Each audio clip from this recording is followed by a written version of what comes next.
ఎండిన కర్ర ఎందుకు చిగురించినది?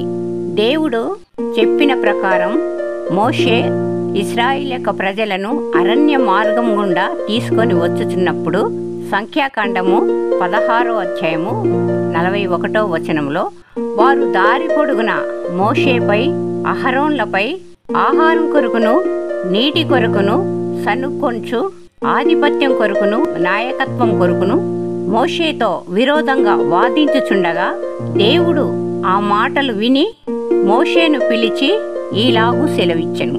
ప్రజలు యాజకత్వం కొరకు వాదులాడుచున్నారని 12 గోత్రముల నుండి 12 కర్రలను తీసుకొని వాటిపై ఆ గోత్రపు ప్రధానుని పేరు రాయమని చెప్పెను. లేవి గోత్రం నుండి ఆ కర్రపై అహరోన్ పేరు రాయవలనని చెప్పెను. ఈ కర్రలను ప్రత్యక్షపు గుడారంలో మందసం వద్ద ఉంచమని దేవుడు చెప్పెను.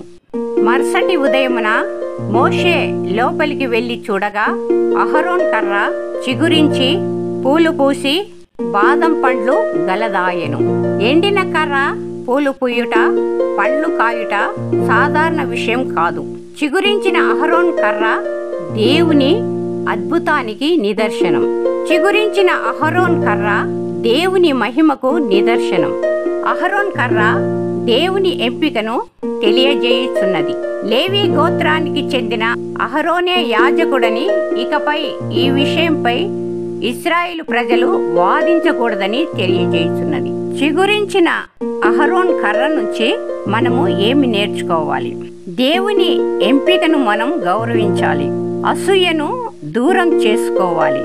మరియు దేవుడు ఎండిన దానికి జీవం ఇవ్వగల శక్తి గలవాడని విశ్వసించాలి. దేవుని శక్తిని విశ్వసించి ఆయన మార్గంలో నడుచుటకు పరిశుద్ధాత్మ దేవుడు మనకందరికీ సహాయం చేయునుగాక. ఆమేన్.